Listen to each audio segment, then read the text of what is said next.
Yo la team, j'espère que vous allez bien et que vous avez passé une très bonne journée. On se retrouve ce soir pour une nouvelle vidéo de pronostics sportifs. Un pari simple à vous proposer, un combiné avec toujours la même technique pour maximiser la chance de créer du bénéfice. Si le premier pari passe, je ne joue pas le deuxième. Et inversement, si le premier ne passe pas, je joue le deuxième. Juste avant ça, on va forcément faire le bilan de ce qu'on vous a proposé hier. Alors de mon côté, sur YouTube hier, j'ai été neutre. Il n'y avait pas grand-chose clairement qui m'intéressait dans les pronostics sportifs. Sur Cashback, cependant, on vous a proposé deux pronostics. Un pronostic NBA qui est passé. Alors honnêtement, de mon côté, je ne m'occupe pas du basket. C'est une personne fixe et elle a plutôt bien fait son boulot car le pronostic passe.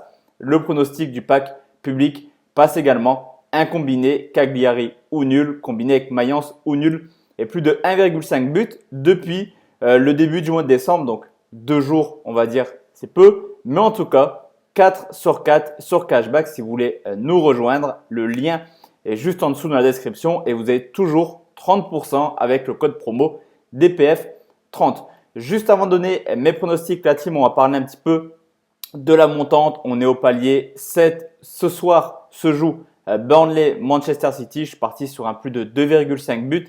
Si le pari passe de mon côté, j'arrête la montante. Mais pour le fun, je continuerai à faire des vidéos pour essayer encore une fois de faire passer un 8e palier. La vidéo sortira sûrement jeudi avec un match de ce week-end.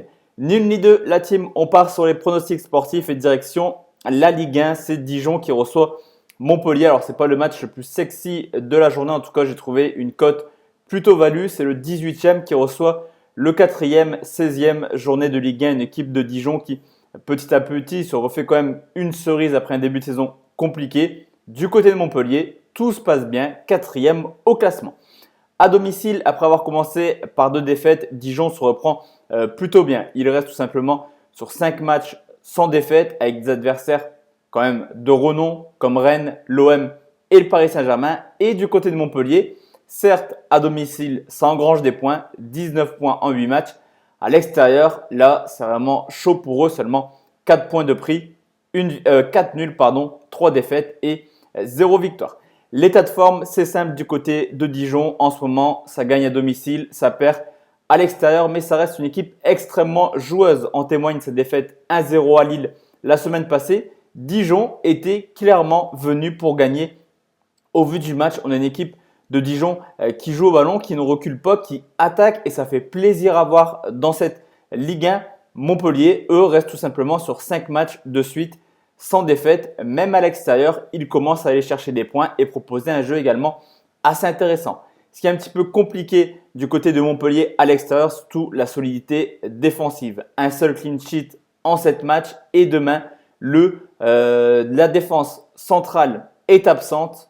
Congrès, Mendes sont tous les deux suspendus. Donc attention quand même défensivement à Montpellier. Ils ont l'habitude de prendre des buts et là la défense centrale n'est pas présente. Mais c'est une équipe également qui est plutôt en confiance offensivement. Ils viennent de l'emporter 4-2 contre Amiens avec des buts de Laborde et de l'or. Quoi de mieux pour un attaquant que de marquer pour se remettre en confiance. Historiquement, on a également une petite tendance. Tout d'abord, Montpellier n'arrive pas à s'imposer à Dijon. Mais c'est plutôt un autre pari que je vais vous proposer. C'est que dans les Dijon-Montpellier, généralement, on a du but. 4 matchs en Ligue 1 à Dijon, 13 buts marqués. Je vous l'ai dit, Dijon, c'est une équipe assez joueuse. Du côté de Montpellier, défensivement, c'est pas extraordinaire, plus 2 absents. Mais offensivement, les joueurs sont plutôt en forme. Plus de 2,5 buts dans ce match et c'est coté à 2,20.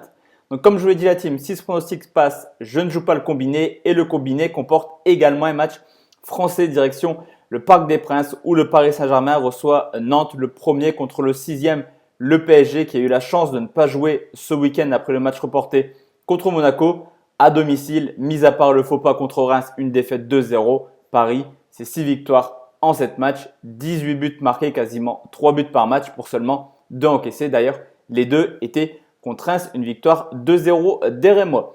À l'extérieur, Nantes, c'est pas extraordinaire, mais c'est pas non plus si mauvais. 2 victoires, 1 nul pour 4 défaites. Mais l'état de forme est un petit peu inquiétant, on va dire, du côté du Paris Saint-Germain dans le jeu. 3 victoires, 1 nul, 1 défaite sur les 5 derniers matchs, toutes compétitions confondues. Mais c'est une équipe qui a quand même pas mal de difficultés en ce moment à produire du jeu Cependant, même avec ce mal en ce moment, c'est quand même 8 buts marqués sur les 5 derniers matchs. Paris joue mal, mais Paris est capable de marquer pas mal de buts. Du côté de Nantes, après un très bon début de saison, là, on sent également, voilà, ça commence à être un petit peu compliqué pour les Nantais qui sont clairement en méforme. 4 défaites sur les 6 derniers matchs. Nantes qui était très solide défensivement en ce début de saison. D'ailleurs, c'est la raison pour laquelle Nantes était si bien placée. 6 matchs de suite, 6 fois Nantes encaisse au moins un but. Il y a vraiment pas mal de difficultés en ce moment défensivement du côté du FC Nantes. Offensivement, du côté du Paris Saint-Germain, pas de panique pour demain. Mbappé, Icardi, Cavani, Neymar, Di Maria. Les 5 joueurs sont susceptibles d'être titulaires. À Thomas Tuchel de faire son choix. Et historiquement, on a également une grosse tendance en ce moment, c'est que le Paris Saint-Germain est vraiment la bête noire du FC Nantes au Parc des Princes, que ce soit avec le Qatar ou avant l'arrivée du Qatar. Paris, c'est tout simplement 11 victoires consécutives en Ligue 1 contre le FC Nantes. Paris, s'ils le veulent, peuvent gagner 5-6-0 au vu de l'effectif et ce ne serait pas illogique. La cote, elle est pas mal et je vais partir sur Paris s'impose par au moins 2 buts d'écart et c'est coté 1,44. Je combine cette rencontre avec un dernier match direction l'Angleterre et la Première Ligue, le derby entre Liverpool et Everton. Le premier qui reçoit le 17e du côté des Reds à domicile, carton plein. 7 matchs, 7 victoires, deuxième meilleure attaque avec quasiment 3 buts par match. Alors qu'à l'extérieur, Everton, c'est seulement 4 points pris en 7 matchs, déjà 5 défaites. Donc tout porte à croire déjà au vu des stats, du classement, de l'historique également, que Liverpool est largement favori. Cependant, ça reste un derby. Demain, 2 absents du côté de Liverpool. Alisson suspendu et Fabinho blessé. L'état de forme de Liverpool est plutôt pas mal car pour retrouver trace d'une défaite, il faut remonter au 17 septembre contre le Napoli en Ligue des Champions. Mais Liverpool reste tout simplement sur 12 matchs de suite avec au moins un but encaissé quand on sait que Everton est capable de marquer à l'extérieur. La seule équipe qui a gardé sa cage inviolée contre Everton, c'était Crystal Palace lors du début de championnat. 6 matchs de suite où Everton arrivait marqué malgré toutes ses défaites. Historiquement, on a cependant rarement des gros scores dans ce derby. Clairement, c'est des matchs extrêmement serrés, en témoignent les scores de l'an passé. 0-0 à Everton, 1-0 à Liverpool avec un but d'Origi à la 96e minute. Cependant, plusieurs critères. Tout d'abord, Liverpool est très fragile en ce moment défensivement. Everton est capable de marquer n'importe où, on le voit dans les statistiques. Également, l'effet Ballon d'Or, Salah, Mané qui sont sûrement déçus de ne pas être sur le podium voudront prouver un petit peu qu'ils sont capables d'être des lauréats dans le futur. Et il y a également beaucoup trop d'écart cette année entre Liverpool et Everton. Dans les années précédentes, Everton était vraiment un concurrent au top 10. Cette année, il faut vraiment viser le maintien en Première Ligue. Tout porte à croire que cette fois-ci, on aura du spectacle, je pense, à Anfield. Et je partirai également sur un plus de 2,5 buts côté 1,48 qui nous fait un très beau combiné à 2,13.